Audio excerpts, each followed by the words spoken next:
The most powerful system in trading isn't some secret indicator. It's a well-defined trading plan paired with tested strategies. Today, you'll see how quick and easy it is to build a trading plan. Let's get into it.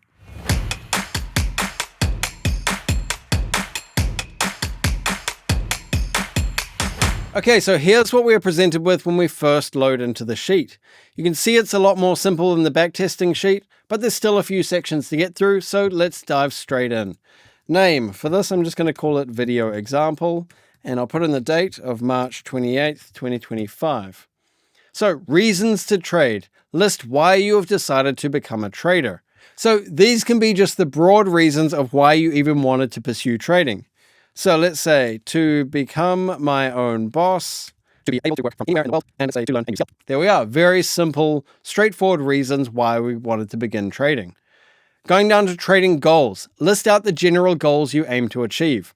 Now, these should be more specific or more measurable, more quantitative. They should have a figure assigned to them.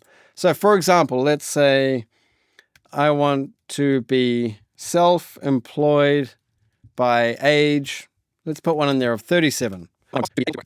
So you can see with each of these, they have a very measurable goal. I want to be self-employed by age 37. There's the very specific quantitative value. I want to be able to withdraw $1,000 per week, another very specific number. I want to be able to work just 4 hours per day. There we are. Once again, another number within a specific time frame. So those are our very specific trading goals. Next, we need to go to trading restrictions. So you are the best judge of when and why you can and can't trade. Write specific rules to adhere to. I will not trade directly after an argument or confrontation. Okay, moving on to strategies. List all of the strategies you will trade. These will all have been backtested to know the timeframes, risk, and ratio you will use, and what the expected win rate is. So you can see here, strategy, timeframes, risk, ratio, style, and win rate. Now, you'll only really have these once you've created your strategies and backtested them and optimized them. So that may come at a later date for you, but I'll put in a few dummy ones now. So let's say my first strategy, let's say it's on the 4-hour time frame. We put in a risk of 2%. We trade it at a ratio of 1.4 to 1. It's a trend-based strategy. And let's say our win rate is 65.8%. So there we are. Those are the strategies we're putting in there. Obviously, you'll put in your real strategies and your outcomes, your backtesting here. But for now, that'll do.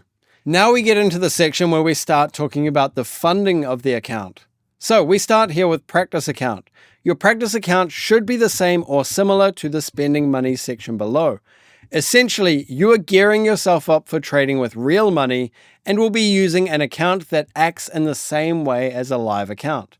Now, this is known as a practice account or paper trading. So let's say we are starting our practice account at $400 and we want to grow our account balance to $500. So we need to gain 25% of the account before we can move on to the next step. Once we've achieved this target balance, it says here, your target balance is the balance you must achieve before allowing yourself to move on to the next step. Once we have hit that $500, then we can look down to spending money. You should be filling this out in its entirety, even if you are not ready to trade, just so you can get your head around what kind of finances you'll be putting towards this venture. Spending money is your initial deposit amount. This is the first time you'll be trading with real money and will be used to get you comfortable dealing with live trades. This money should be a relatively small amount that you can afford to lose without an impact on your personal finances. To minimize pressure, it's best to think of this deposit as an expense rather than an investment. You can see this has automatically filled in with the values above. Now, the reason for this is that when you are using your paper trading account or your practice trading account, you should be used to dealing with the same size trades as you'll be dealing with in real life. When you first open a practice account with a broker, they'll generally give you an account balance of about $100,000, if not higher. Now, when you're practicing trading on here, if you're dealing with 1 to 2% of those account balances, those are still going to be quite substantial figures. So by changing your practice account to be $400 or $500 rather than $100,000, You'll be dealing with realistic trade sizes, and therefore the transition to when you're using real money will be somewhat seamless and will stop that emotional panic from happening. So with spending money when you're dealing with your first live account of $400, you will only be able to move on to the next step once you've grown that account balance to $500.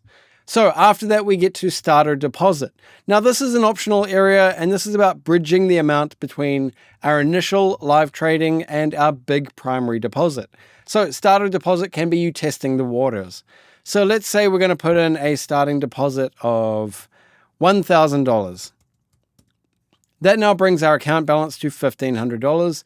And let's say we want to set our target account balance to be $2,000. That means we need to earn 33.33% of this account to get it to hit $2,000. So once that account balance is at $2,000, you'll be able to move on to primary deposit. Now, the primary deposit is the first major deposit you make after achieving 3 levels of validation of a successful trading system. Once again, you must ensure this is money that you can afford to lose. So let's say for this primary deposit, you were in a good situation and you had $4,000 you wanted to put in there. That would bring your overall account balance now to $6,000. So let's say we set our target account balance at $9,000, which means you will need to gain another 50% of your account balance. So once you hit this $9,000, that is a great validator that your trading system is working. This would be the time you'd go back and you'd look over your strategies to see which ones are performing best and optimize them, of course. And there is a live trading sheet as well, much like the backtesting one, so you can log all of your live trades and then analyze them to see what's working best for you. This, in essence, is the entire trading plan, starting with your initial reasons to trade, your trading goals, going right through to your strategies, and then the funding of your account and how you plan to grow this account.